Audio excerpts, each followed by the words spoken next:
So what is the greatest album of all time? Let's get into it, shall we?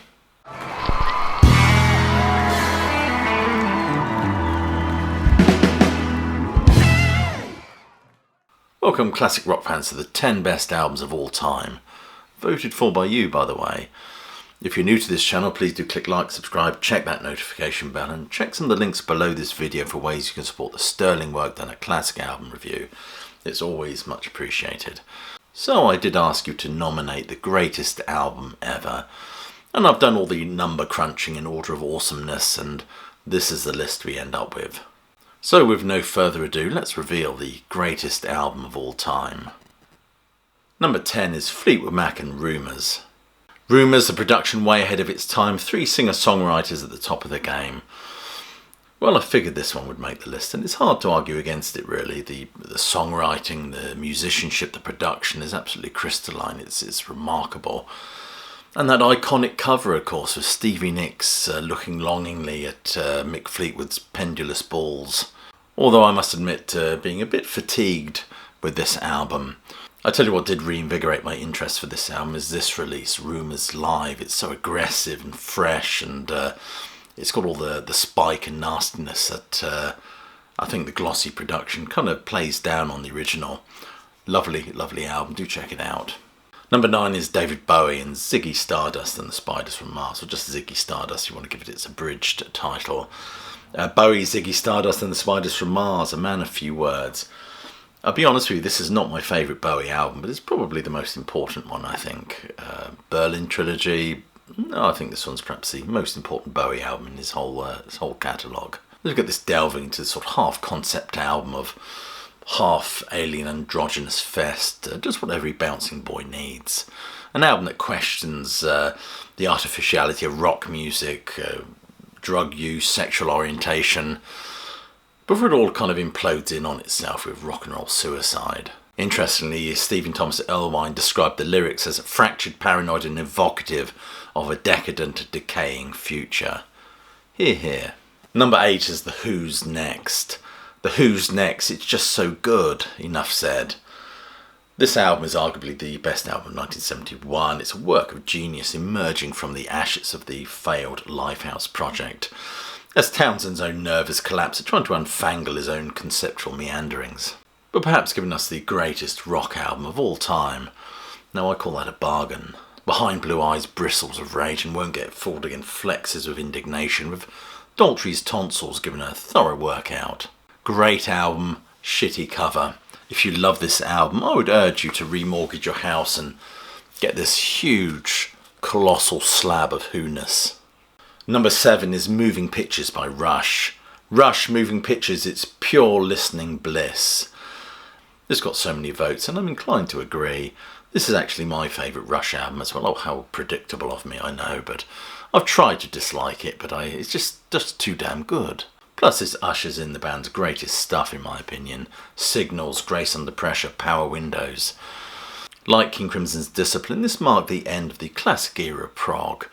Gone are all those meditations on Hindu Shastras or tales about rampaging Russian vegetation.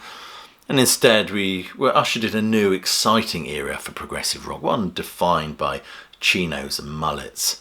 How fabulous. Number 6 is Led Zeppelin 4. Led Zeppelin 4, my favourite album from my favourite band. It's the only why I can give. It's the only why that's needed, perhaps. Yes, this is my favourite Led Zeppelin as well, I have to admit it, as we float away to Narnia, clinging to the hem of Sandy Denny's summer frock. It's such a varied album. I mean, don't get me wrong, I love all that thunderous priapic posturing of the first album and Led Zeppelin 2.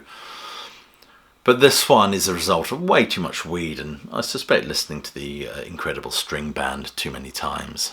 Lots of occultish things going on as well, with Robert Plant offering to show Joni Mitchell his Ouija.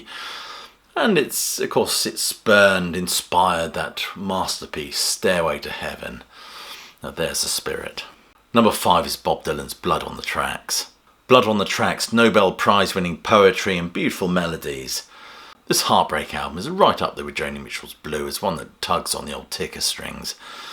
Dylan's craft is honed to perfection with Tangled Up in Blue, this itinerant wandering jangle as this a character desperately looks for some sort of romantic congress, I think. Like a nomad, exploring the strange topography of his own yearnings. But me, I'm still on the road, heading for another joint, he sings. That's before we get the absolutely gorgeous Shelter from the Storm and the sublimely beautiful Simple Twist of Fate. Some people say it's a sin to know and feel too much within. Number 4 is Exile on Main Street by the Rolling Stones. Exile on Main Street, it's the ultimate American album despite being made by a bunch of British guys. Every song has something to say, and listening to the album makes you feel like you're in that basement in France. Just beautiful songs with so much character. My word, I couldn't have said it better myself. I mean, you're certainly talking, this album is so murky and bristles with unease, with its sound emanating, as you quite rightly say, from that French basement. You can feel the heat and sweat dripping from every nook and groove of this record, from ventilator blues to Jagger's smacked out drawl on Rocks Off, whose vocals are like some sort of a subterranean murmur. One feels almost voyeuristic listening to this album. Those wonderful country textures are explored with arguably the Stones' best ever lineup, with lots of Class A spoonings and debauched goings on seeping out of that sepia cover. Images that represent the broken heart of America. And number 3 is Pet Sounds. Pet Sounds showed the brilliance of Brian Wilson as a writer, arranger, producer and singer. This initially misunderstood album stands the test of time like no other. I adore this album and its arrangements. It just sobs that kind of mournful ache of adolescent unknowing, with strings and vibraphones aplenty. Many of you feel this album is overrated, a charge that could be levelled at most of the albums on this list, in fact. But I think it's a remarkable thematic work that explores the disillusioning pulse of growing up and the loss of childhood. Interestingly, the start of Wouldn't It Be Nice with that guitar, I think it's a guitar, sounding like a child's toy. I mean, how brilliant is that? Imagine how much better this album would have been had Good Vibrations been on it. Perhaps omitting Sloop John B, for example. Not that Sloop John B isn't fantastic. Wonderful reworking of that old sea shanty. It's really got some balls. I absolutely love it. But it's a bit of a thematic fly in the ointment for this album. Interesting if you love this album. This 50th anniversary box set is just absolutely fabulous because the stereo remix is just wonderful. And it's also got the mono mix on as well, if that's your poison. And number 2 is the Beatles' Revolver. The Beatles' Revolver, it's not my favourite album, but the variety of music on it is absolutely incredible. You're quite right, really. I mean, I knew a Beatles album would make this list. It was debatable as to which one. And it's not my favourite album either, but I think it deserves to be here. It is an engineering feat in itself, and certainly a stepping stone as regards what was to come. It is the LSD album, after all, and moves away from a lot of the folk modalities explored on Rubber Soul. It's that transitional album which marks the juncture, I think, where Paul McCartney and George Martin, I suspect, seize the creative reins of this band. All whilst Lennon was only sleeping and Harrison drifts away on sitars, tablas and Eastern droning. And number 1 is Pink Floyd's Dark Side of the Moon. Not my all-time favourite, but I have to go with Dark Side of the Moon. The universality of its themes, its cohesiveness throughout, production, even the graphic design of that packaging. It's just perfect in every single aspect of the rock album art medium. The greatest work of art of the 20th century. My word, that's strong praise. Now, I know you'll be saying, oh my god, how predictable that this is number 1, but so many of you voted for it. It was like a deluge. But it's a remarkable sonic experience, from the ticking clocks to the ka-chinging cash registers, all eclipsing, I think, the albums that came before it. This is a wonderful collection of assorted pieces for classic rock lunatics. I must admit I would have liked something a bit more edgy to put at number 1. Steely Dan's Can't Buy a Thrill, or Stevie Wonder's Songs in the Key of Life. But I guess we like our albums like a well-worn pair of slippers. So there you are, that's the 10 greatest albums as voted for by you.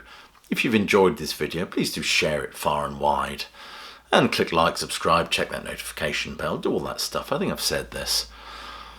Other than that, I'll just leave you with my closing salvo, which is, hope you're well, staying safe, and of course that you. Keep listening.